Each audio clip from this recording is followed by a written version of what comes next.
Podcast Juara Jabar Pro bersuara.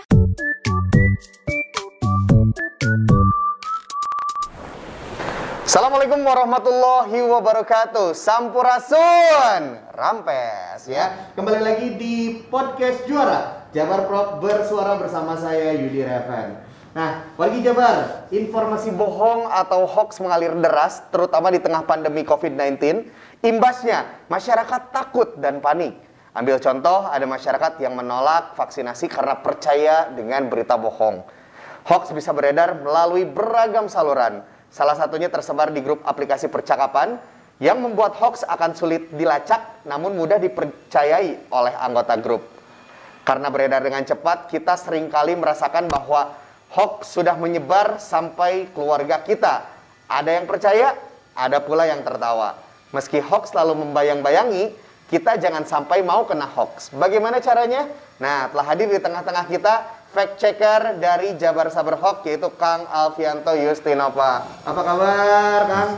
Baik, Kang Yudi. Sehat ya? Sehat. Luar biasa, luar biasa. Ini pasti tugasnya luar biasa nih JSH. Ditambah lagi banyak hoax yang beredar mengenai vaksinasi, COVID-19 dan makin banyak tentunya sekarang ini. Baik. Kang, berapa banyak aduan hoax yang terjaring JSH nih sepanjang tahun 2021 ini, Kang? Sepanjang tahun 2021 hingga hari ini, kami mendata ada sekitar 2.287 aduan yang masuk ke Jabar Sabar Hoax. Oke, dibanding tahun lalu lebih banyakkah atau lebih sedikit? Dibandingkan tahun lalu ini agak ada penurunan sih. Oh, ada penurunan? Ada penurunan. Oke. Nah, terus hoax ini didominasi oleh apa nih, Kang? Kalau boleh tahu, apakah isu tentang COVID kah yang tadi saya kasih contohnya, atau tentang vaksinasi kah, atau mungkin ada hal-hal lain? Isu ini sih terutama isu kesehatan ya seputar COVID-19.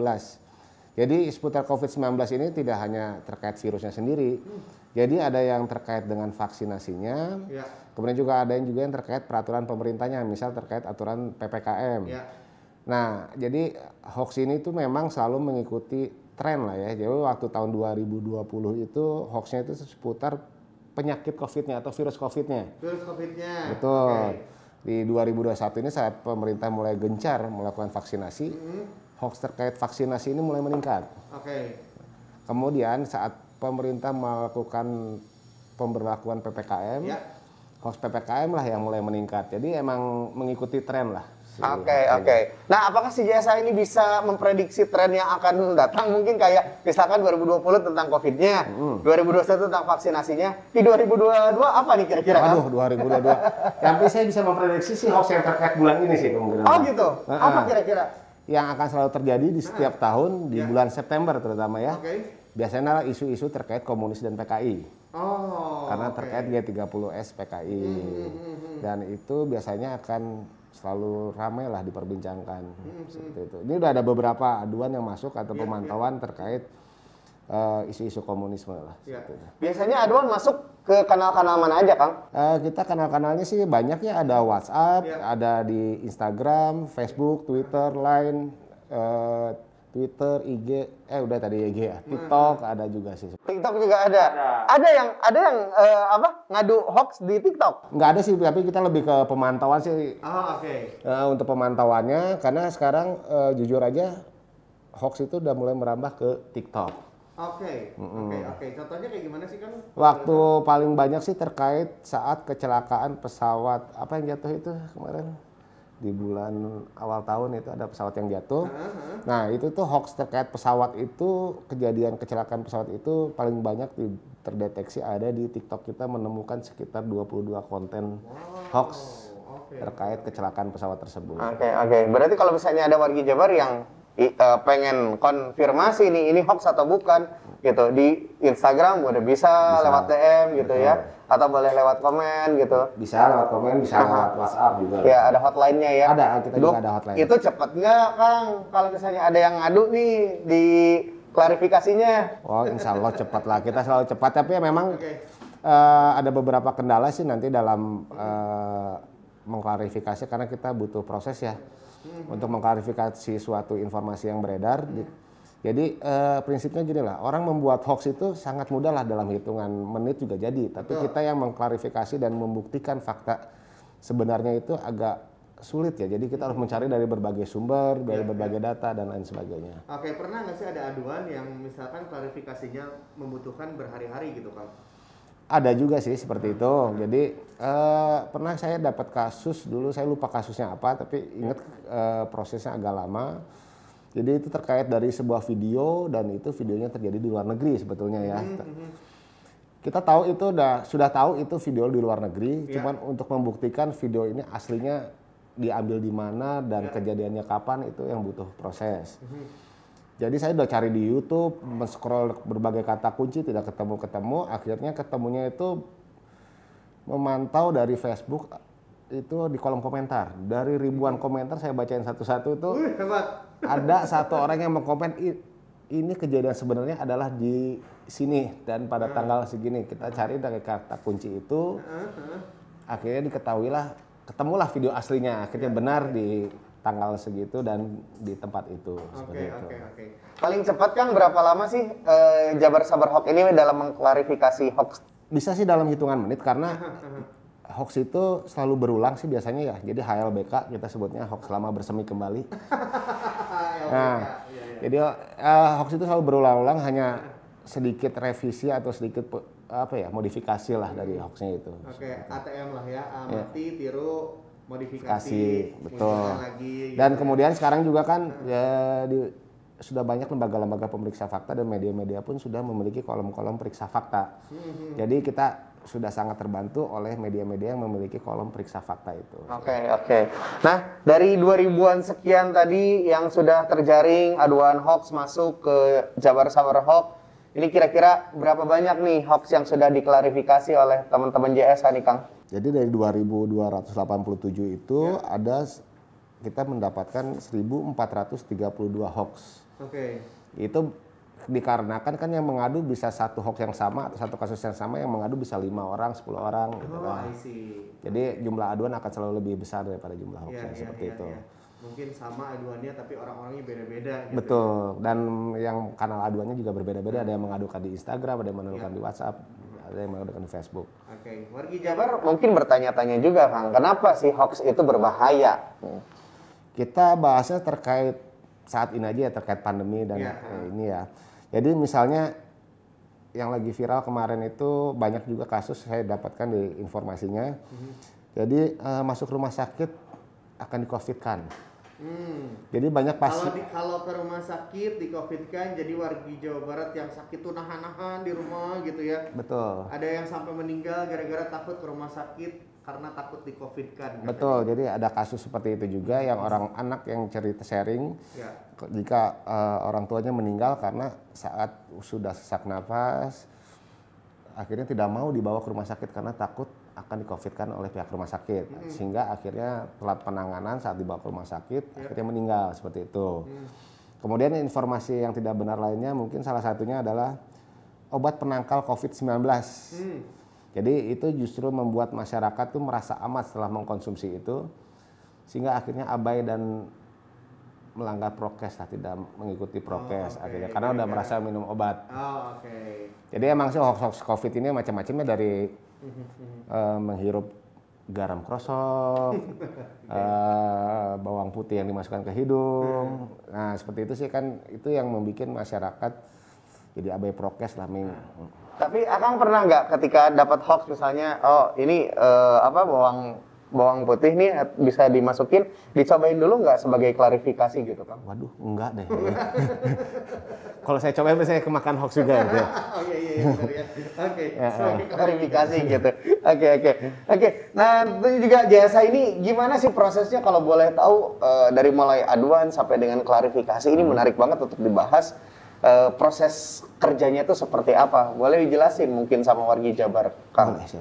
Jadi JSA menerima aduan dari masyarakat melalui kanal-kanal media sosial kami. Selain itu kami juga melakukan namanya pemantauan media sosial untuk mencari isu-isu yang sedang berkembang saat ini. Setelah diterima oleh tim admin kami, aduan akan diteruskan ke tim pemeriksa fakta.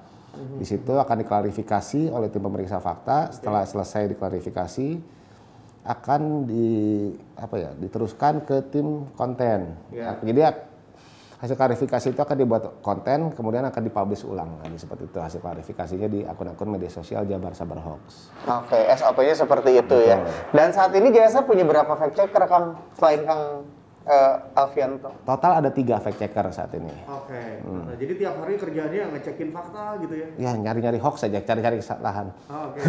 Ataupun dari aduan tadi ya? Betul. Ketika aduan ada langsung masuk, fact checker langsung cek. Gitu. Karena kita semuanya ada by sistemnya, jadi semua aduan yang masuk ke medsos atau WhatsApp akan langsung masuk ke dalam sistem sih, seperti itu.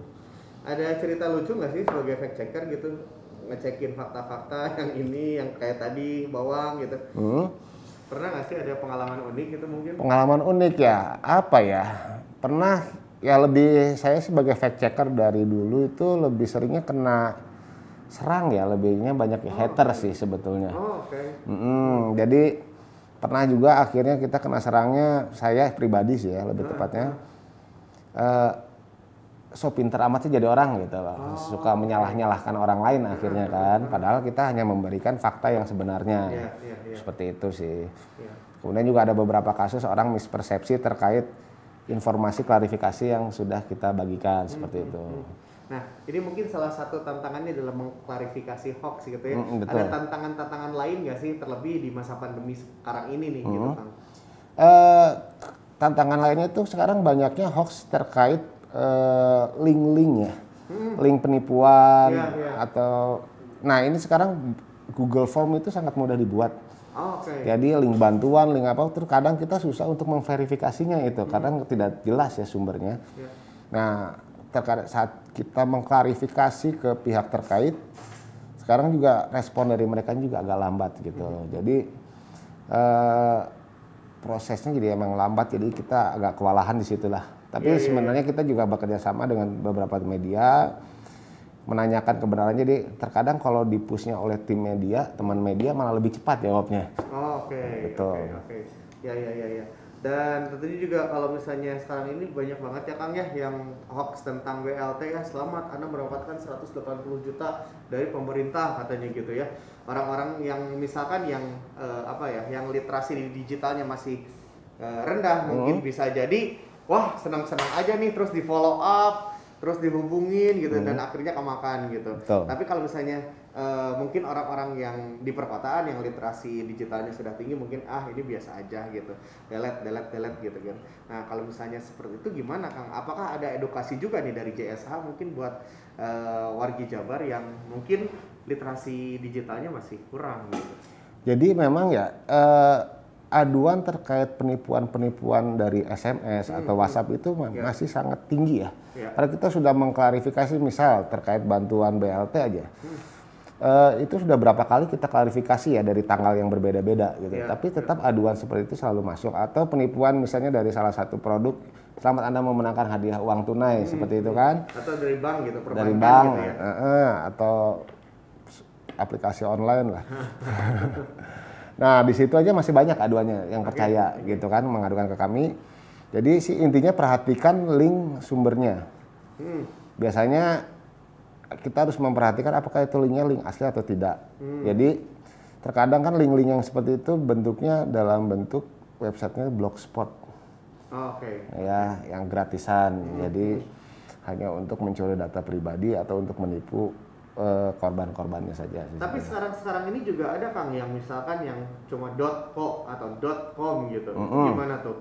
Betul. Bisa terkecoh kita tuh Kang. Betul. Jadi waktu dulu aja pernah Garuda Indonesia aja kena hack dan itu sudah tertipu. Jadi garudaindonesia.com benar sama persis. Cuman i-nya dimodif dia. I-nya apa sih, tanda seperti huruf i tapi bukan i.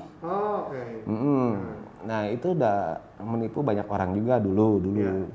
Nah, sekarang sih intinya kita harus mengetahui website resmi dari lembaga tersebut atau perusahaan tersebut agar tidak tertipu. Jadi kita minimal mengetahui website aslinya atau medsos resminya seperti itu. Jadi untuk memverifikasi kebenaran dari informasi yang tersebar itu. Oke. Menarik ya Kang jadi fact checker ya? Iya, betul sekali. Pusing bukan? Oke. Kang, seperti kita tahu pandemi belum berakhir. Betul. The pandemic is not over yet gitu ya. Nah, kira-kira apa sih kontribusi Jabar Sabar Hoax tentunya dalam penanganan COVID-19 di Jawa Barat ini, Kang? Jabar Sabar Hoax saat ini tergabung di dalam subdivisi promosi kesehatan dan komunikasi publik Satgas COVID Provinsi Jawa Barat. Oke. Di sini kami bertugas dalam mengklarifikasi isu-isu hoax seputar vaksinasi. Ya, ya. Nah, selain itu kami juga bertugas juga untuk melakukan edukasi seputar vaksinasi tapi dari sudut pandang Jabar Sabar Hoax. Jadi kita mengangkat terkait hoax vaksinasi lah seperti itu. Oke, berarti selalu ada laporan yang dibuat ya Kang? Ada, kita membuat laporan 2 mingguan. Dua mingguan? Gitu. Oke, siap. Nah Kang, terakhir mungkin nih buat warga Jabar, apa tips and trick nih biar kita nggak kena hoax? Yang pertama sih yang paling mudah itu membaca secara keseluruhan. Jadi jangan hanya membaca judul tapi tidak membaca keseluruhan isi berita. Baca secara lengkap lah seluruh berita itu. Oke. Kemudian cek keaslian informasi tersebut. Sumbernya ya, sumber informasinya. Apakah dari sumber yang kredibel atau bukan. Atau jangan-jangan cuma informasi dari grup sebelah gitu kan. Iya. Kemudian gitu udah forward many time lagi gitu ya. Kemudian pahami keseluruhan maksud dan isi dari informasi tersebut. Kemudian bandingkan dengan sumber lain. Misalnya dari informasi A kita cek aja di Google seperti itu. Kemudian cek aja apakah diangkat oleh media-media besar atau media resmi. Sebagai pembanding aja sih itunya. Mungkin itu bisa. Kemudian bisa juga melakukan periksa keaslian foto, video, narasi seperti itu sih. Kalau judul biasanya kan bombastis banget ya. Betul sekali, clickbait. Clickbait gitu, terus kalau nggak ada di belakangnya atau di bawahnya tuh ada silakan di-share ke keluarga atau teman-teman lain misalnya, atau forwardkan pesan ini gitu. Viralkan. Nah, jika tidak diviralkan masuk neraka gitu kan. Itu udah termasuk ciri-ciri hoax juga. Betul, kadang-kadang juga cara penulisannya juga mereka itu ada typo seperti itu kan. Ada ajakan seperti itu. Kemudian judulnya juga udah agak provokatif sih biasanya. Oke, Kang Fian, terakhir mungkin apa yang mau disampaikan untuk wargi Jabar nih dari teman-teman Jabar Sabar Hoax, silakan. Saya ingin mengutip pernyataan Bu Atalia aja ya mungkin ya. Jadi Bu Atalia mengajar kita untuk cinta, untuk think. Jadi ya prinsipnya adalah think. Jadi T-nya itu is it true, apakah itu benar? H-nya itu is it helpful? I-nya is it inspiring? N-nya is it necessary? Yang K-nya terakhir adalah is it kind. Jadi sebelum kita menyebarkan suatu informasi kita harus memikirkan 5 faktor tersebut itu. Think jangan lupa ya. Think. Tadi T-nya adalah true. Ya. H-nya helpful. Ya. Terus I inspiring. Ya. Terus ada necessary. N ya, necessary. Perlu. Dan K-nya kind. Ya, silakan diingat wargi Jabar ya. Oke, Kang Fian terima kasih sudah berbincang di podcast Juara dan tentunya juga di Jabar Sabar Hoax juga punya program-program yang asik ya. Boleh dikasih tahu juga mungkin sama wargi Jabar kira-kira program-programnya apa aja nih dari Jabar Sabar Hoax? Saat ini minggu depan ya rencananya kita akan melakukan rangkaian webinar, jadi JSA Goes to School rencananya. JSA Goes to School, wow. Buat pelajar-pelajar di Jawa Barat nih siap-siap kedatangan teman-teman tim JSA. Jadi kita akan melakukan edukasi anti hoax sejak dini.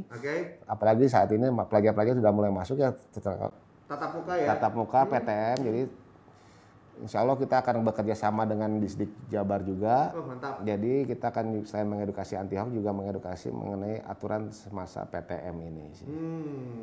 Oke, kalau gitu sip, sukses buat program-programnya yang jelas tentunya mendukung program Jawa Barat ya. Sami-sami. Terima kasih tentunya wargi Jabar sudah menyaksikan podcast Juara bersama dengan Jabar Sabar Hoax. Nantikan tentunya podcast Juara episode lain dengan narasumber lain yang tentunya menginspirasi kita semua. Saya Yudi Raven dan Kang Fian pamit, sampai jumpa lagi. Wassalamualaikum warahmatullahi wabarakatuh.